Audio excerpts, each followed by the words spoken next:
Hello everyone and welcome to another video. Now GTA 5 has always been a go-to game of mine. If I'm bored and a video idea hasn't popped into my head yet, then I'll fire up Grand Theft Auto and just blast my way around the countryside for an hour or so.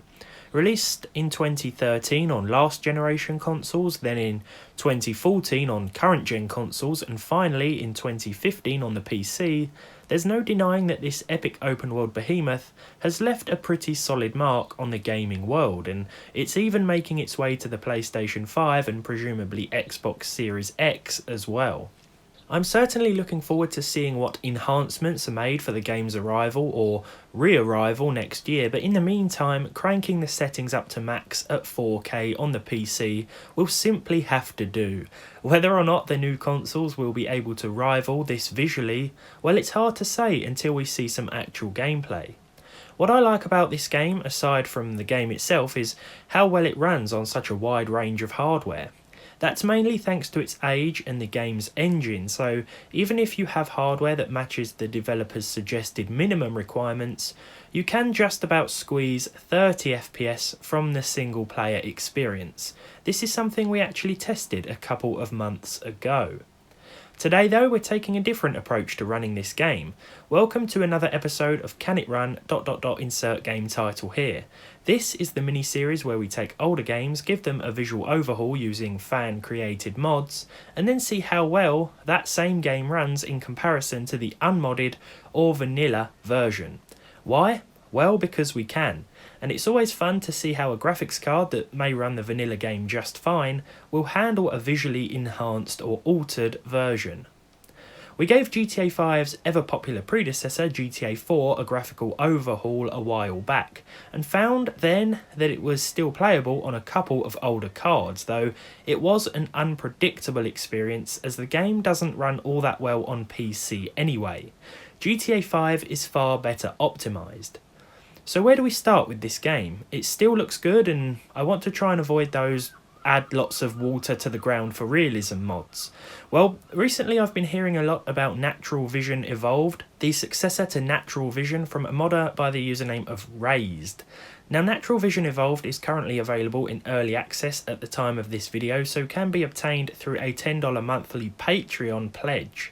It will of course be freely available to the public in its finished form in the future, but if you want to support Raised and the team and try out their work, then I'll leave a link below to the Patreon page.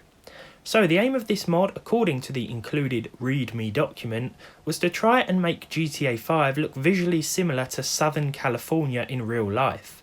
Various changes have been made to the environmental weathers, lighting system, ambient colours, tone mapping, world textures, building models and so on, and all I can say is wow.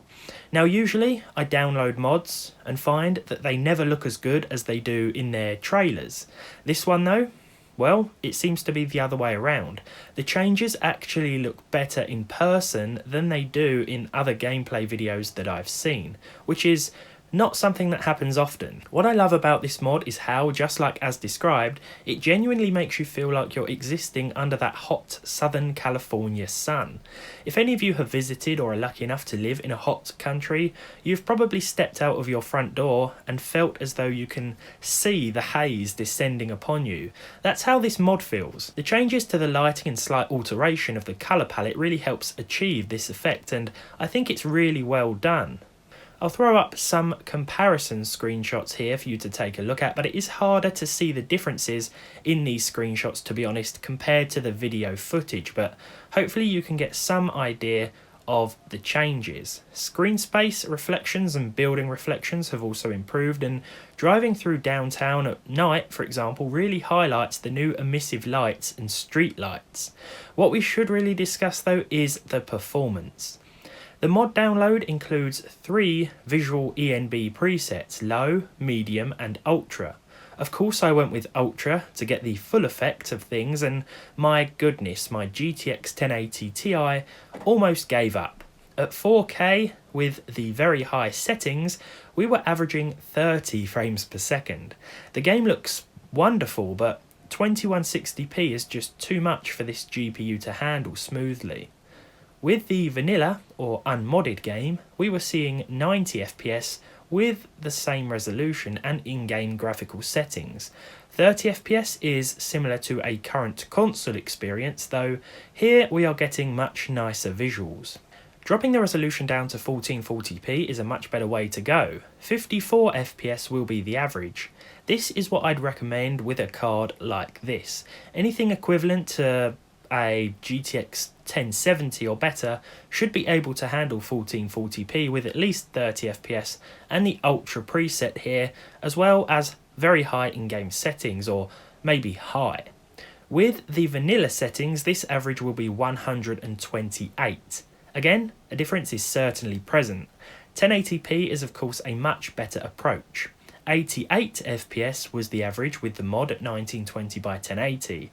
This is the ideal way to play, frame rate wise, though you will notice more jagged edges here unless you enable MSAA, which of course will have a negative effect on performance. Again, for comparison, 1080p with the unmodded game will net you 158 FPS on a system similar to this one. So what about something older? A card once known as AMD's flagship. This is the HD 7970. This 3GB GPU launched in late 2011 for over $500. Under normal circumstances, it will make light work of GTA 5 at 1080p, offering up just under 80 frames per second on average at the very high settings. If we apply the same Ultra ENB preset to the game at this resolution, then unfortunately we do see a pretty big performance loss. You can expect less than 30 with a card like this in terms of frame rate. Nvidia's GTX 680 performed very similar, and that is another card that was once considered a flagship. 720p was actually far better suited to the 7970 and 680, and while it still looks very nice, there were far more noticeable jagged edges once again all around the on-screen objects. However, remember when I said this mod comes with a few graphical presets? Well, as it turns out, choosing the medium preset is a much better option for the 7970. With medium, we were able to keep the in-game settings at very high and switch back to 1080p.